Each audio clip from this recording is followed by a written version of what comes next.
Good morning HS first year students. आज मैं तुम लोगों के लिए एक नया टॉपिक लेके आया हूँ। बहुत ही इंटरेस्टिंग टॉपिक है और आशा करता हूँ इस लॉकडाउन के पीरियड में तुम लोग अच्छी तरह से प्रिपरेशन कर रहा हो और आज के क्लास करने के लिए एकदम पूरा तैयार हो। चलो, हमने तो प्रॉपर्टीज ऑफ लिक्विड शुरू किया था। मैंने कहा था ये चैप्टर बहुत बड़ा है, धीरे धीरे चलेंगे। तो आज जो टॉपिक मैं लेके आया हूँ उसका नाम है स्टोक्स थ्योरम। ठीक है, हमने कल विस्कोसिटी तक देखा था। वहाँ पे हमने Newton's law of viscous drag हमने पढ़ा था, Newton's law of viscous force का हमने वैल्यू निकाला और हमने कोफिशिएंट ऑफ विस्कोसिटी का हमने एक्सप्रेशन निकाला और डेफिनेशन भी लिखा। ठीक है, आज उसके और फर्दर एनालिसिस करेंगे। चलो शुरू करते हैं। आज का जो टॉपिक है इसका नाम है स्टोक्स थ्योरम। ठीक है, अब Stokes theorem depends on viscous force.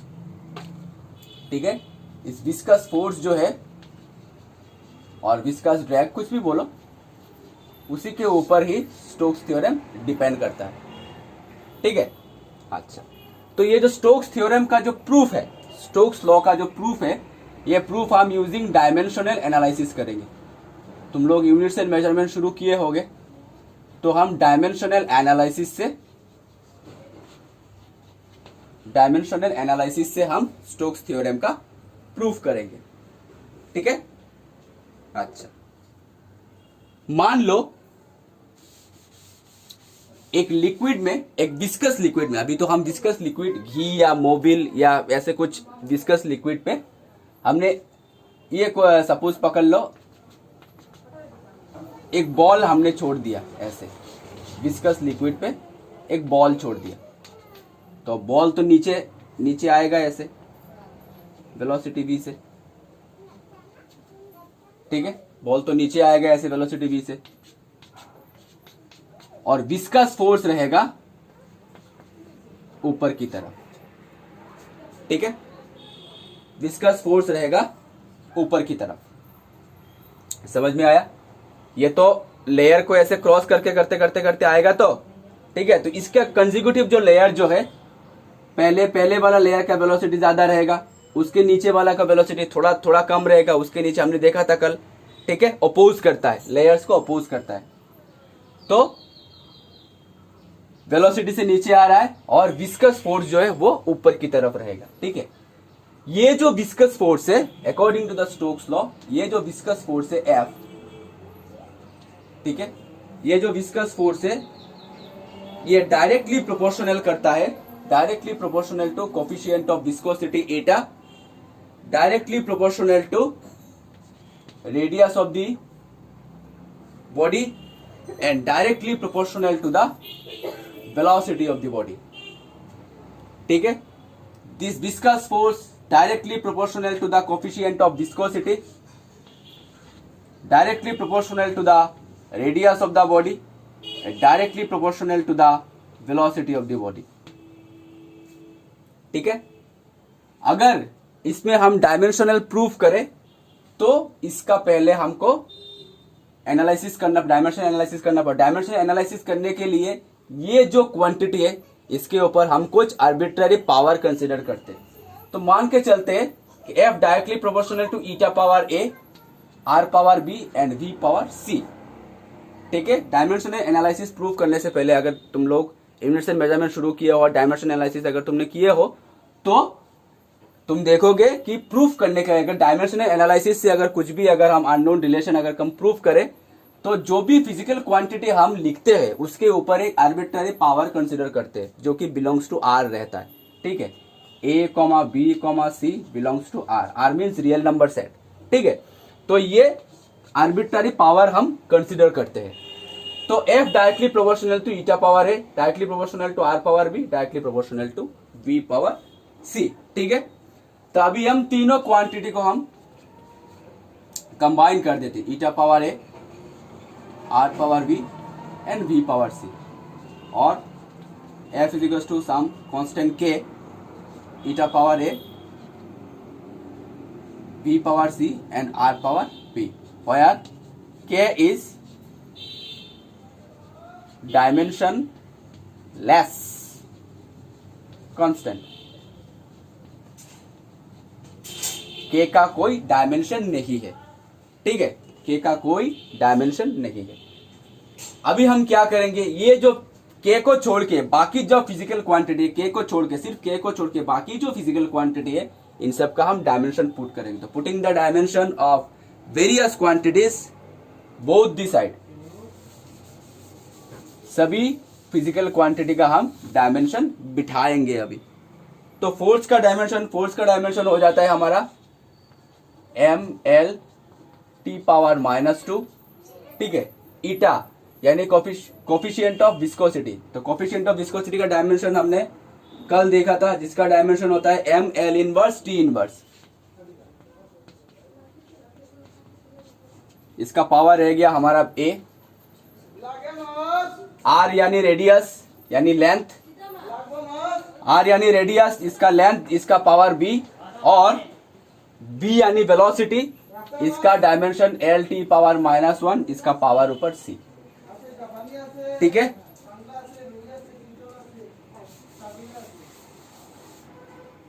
अभी देखो सबका डायमेंशन हमने बिठा दिए। पहले हमने फोर्स का डायमेंशन बिठाया, फोर्स का dimension M L to the power -2, ठीक है। अगर नहीं जानता है तो आज जान ले, फोर्स का dimension M L to the power -2।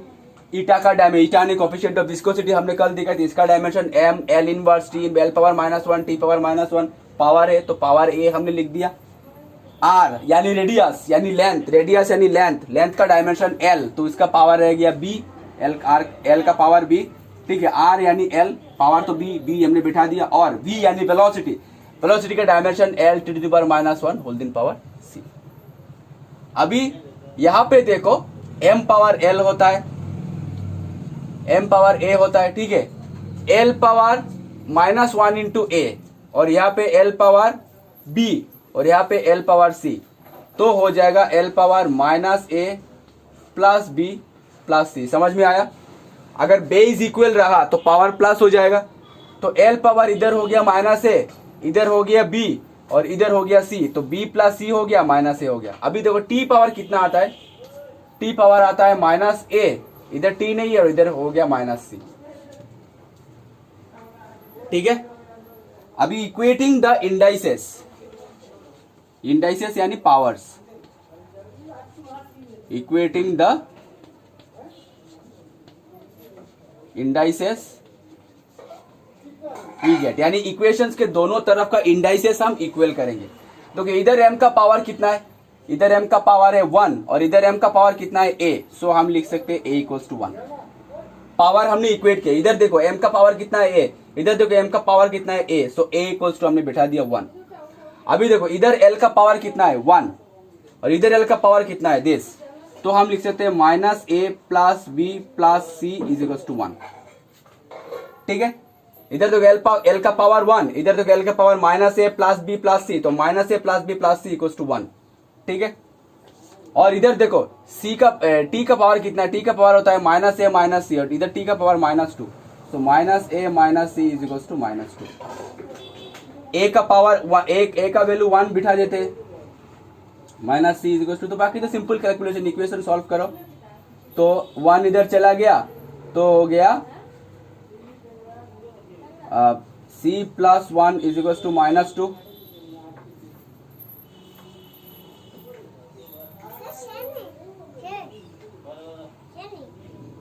ठीक है।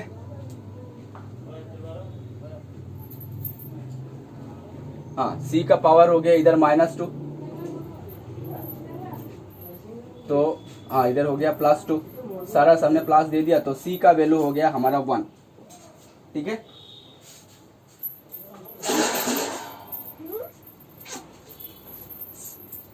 c का वैल्यू हो गया हमारा 1, ठीक है। अभी c का वैल्यू 1 और a का वैल्यू 1 पुट करो यहाँ पे, -1 प्लस b प्लस 1 = 1, तो -1 प्लस 1 कैंसिल, b का वैल्यू 1, यानी हम लोग को मिल गया a का वैल्यू 1, b का वैल्यू 1, और c का वैल्यू भी 1। अभी a b c का वैल्यू हम इस इक्वेशन नंबर, कुछ नाम देते थे, इक्वेशन नंबर 4 पे पुट करते, तो putting the value of abc in equation 1, फिर equation 4, putting the value of abc in equation 4,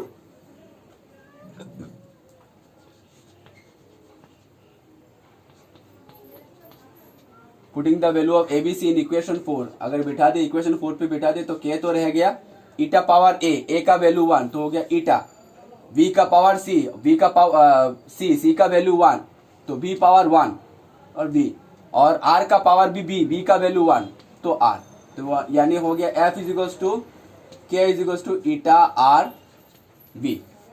ठीक है, एक्सपेरिमेंटली फाउंड दैट के का वैल्यू जो है वो 6 पाई आता है। ठीक है, के का वैल्यू आता है 6 पाई, तो एफ का वैल्यू आ गया 6 pi eta R. This is our Stokes law और Stokes formula. This is Stokes, this proof Stokes formula. ठीक है, समझ में आया?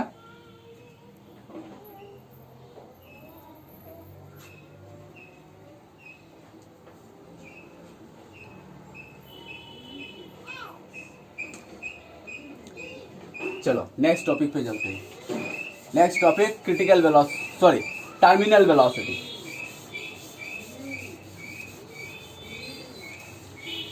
Next topic terminal velocity, TERMINAL, terminal velocity. ठीक है, विस्कोसिटी चल रहा है, विस्कोसिटी के अंडर ये है टर्मिनल वेलोसिटी। तो फिर से अगर इमेजिन करो, अगर कोई बॉल या स्फीयर विस्कस लिक्विड पे अगर हम ड्रैग करें, छोड़े, ठीक है, तो इधर से तो विस्कस फोर्स लगेगा ऊपर की तरफ। ठीक है, विस्कस फोर्स लगेगा ऊपर की तरफ।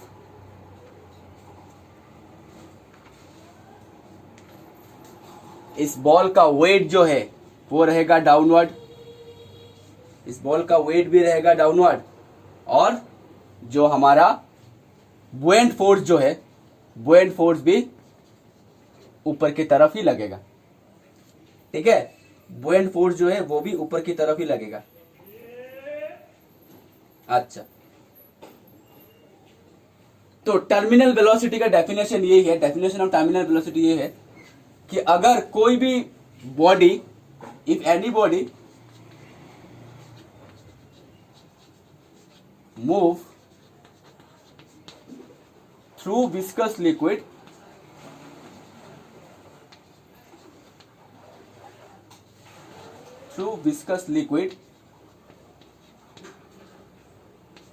and the velocity become terminal, and the velocity is said to be terminal,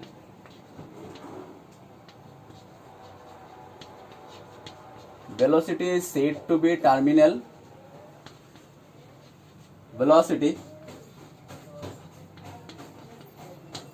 when total force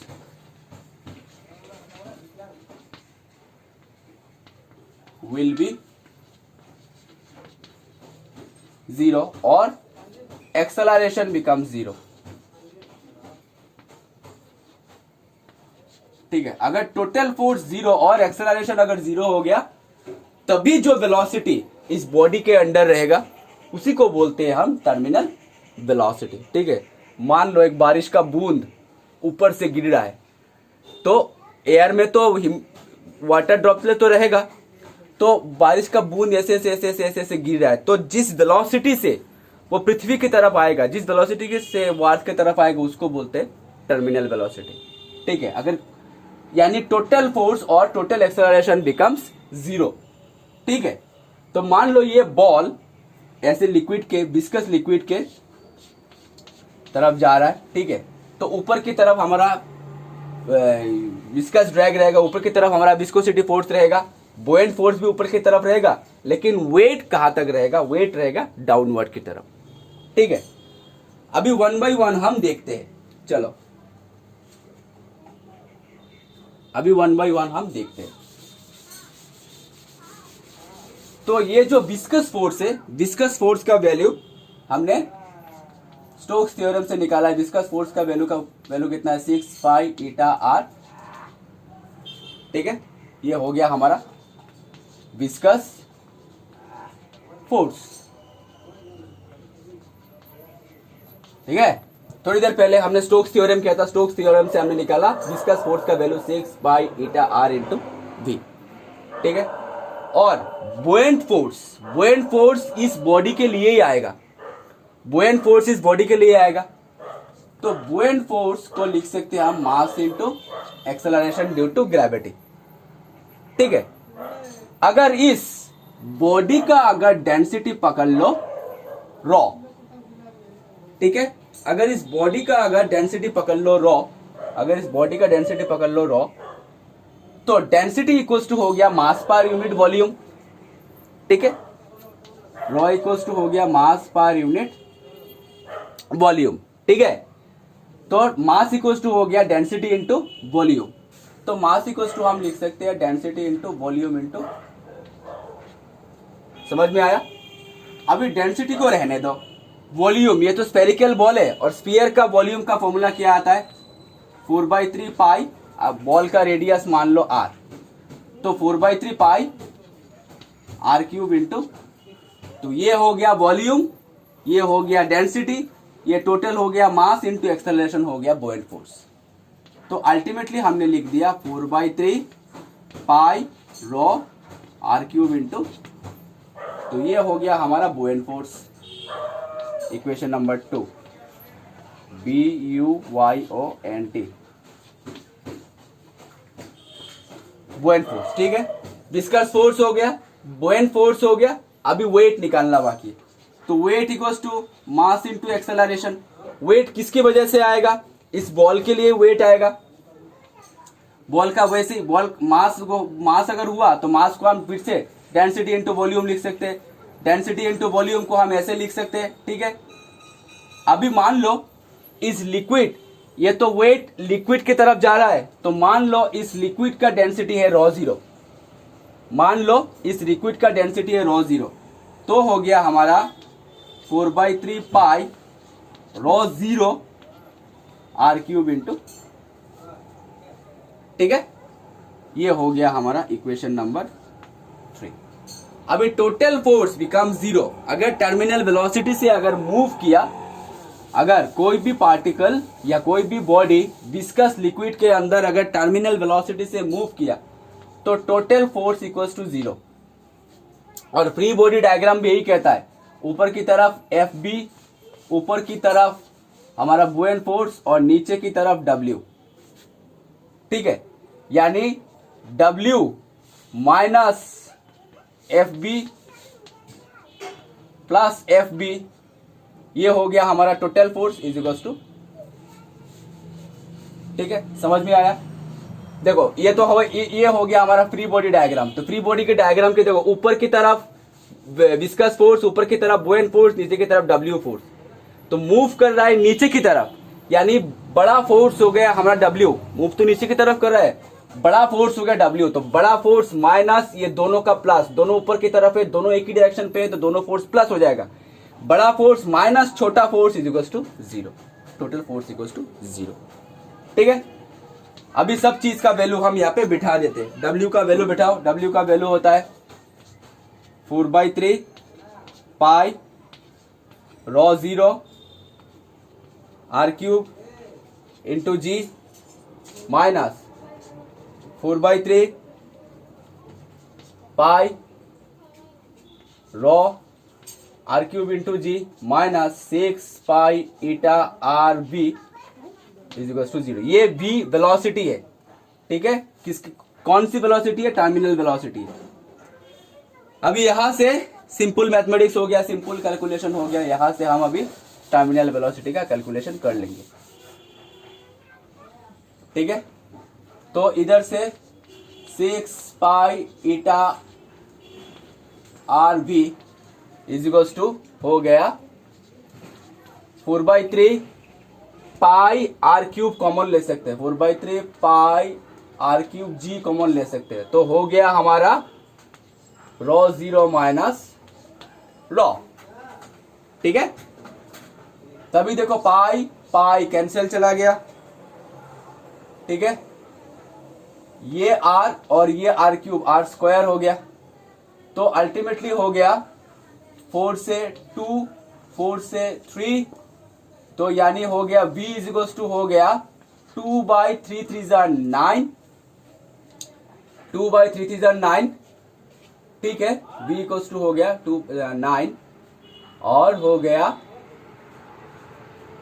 2/9 R square into G, bracket rho zero minus rho into divided by eta. This is the expression for terminal velocity of a particle moving under viscous liquid, ठीक है। Simple calculation है, cancel करो, 2 से cancel कर, 2 2 jar 4, 2 3 jar 6, 3 3 jar 9 हो गया। ये are, एक आर कैंसिल हो गया, पाई पाई कैंसिल हो गया और ईटा नीचे आ गया, तो v इक्वल्स टू हो गया 2/9 R square G rho zero minus rho divided by eta, ठीक है। तो this is the expression for terminal velocity,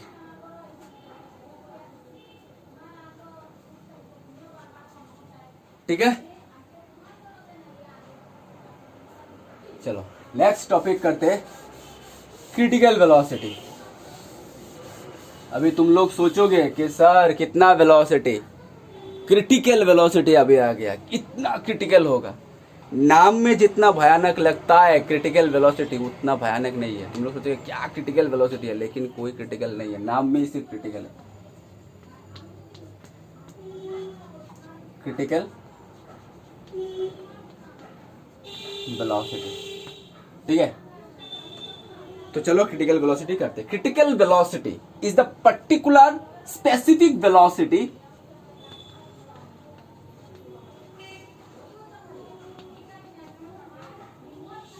specific velocity. देखो हम दो टाइप का फ्लो कर रहे हैं, एक है स्ट्रीमलाइन और एक है टर्बुलेंट। नदी का पानी ऐसे स्ट्रीमलाइन स्ट्रीमलाइन स्ट्रीमलाइन जा रहा है, ठीक है। लेकिन कुछ देर के बाद एट सम टाइम्स इसका स्पीड टर्बुलेंट हो जाता है, अचानक से टर्बुलेंट हो जाता है, ठीक है। यानी एक पर्टिकुलर वेलोसिटी तक ये स्ट्रीमलाइन रहता है। मेरे बात समझो, ये स्ट्रीमलाइन से मूव कर रहा है, वेलोसिटी से तो मूव कर रहा है, स्ट्रीमलाइन वेलोसिटी वीएस पकड़ लेते हैं, ठीक है। और कुछ टाइम के बाद इसका स्पीड टर्बुलेंट हो जाता है, वीटी हो जाता है। यानी इस स्ट्रीमलाइन और टर्बुलेंस के बीच में जो एक टाइम रहता है, इसमें इस टाइम में ही इसका वेलोसिटी चेंज हो जाता है। लेकिन इस टाइम के बीच में एक तो वेलोसिटी रहेगा, कुछ तो वेलोसिटी रहेगा। यही जो बीच का जो वेलोसिटी है इसको बोलते हैं क्रिटिकल वेलोसिटी। यानी ये वेलोसिटी एकदम पूरा मार्जिनल वेलोसिटी है। अगर इस वेलोसिटी तक रह गया तो स्ट्रीमलाइन रह गया, अगर इस वेलोसिटी को क्रॉस कर गया तो ये टर्बुलेंट हो जाएगा। यानी it is the marginal velocity और specific velocity. If it stays then the moving of the water will be streamline, और if it cross then moving will be velocity will be turbulent, ठीक है। समझ में आया? तो क्रिटिकल वेलोसिटी का एक एक्सप्रेशन है जो हम डायमेंशनल एनालिसिस से प्रूव करेंगे, लेकिन आज नहीं, हम कल करेंगे, ठीक है। समझ में आया? तो आशा करता हूँ यहाँ तक तुम लोगों को समझ में आया होगा। तो अपने अपने घरों पे रहो, प्रिपरेशन करो, पढ़ाई करो। Thank you so much.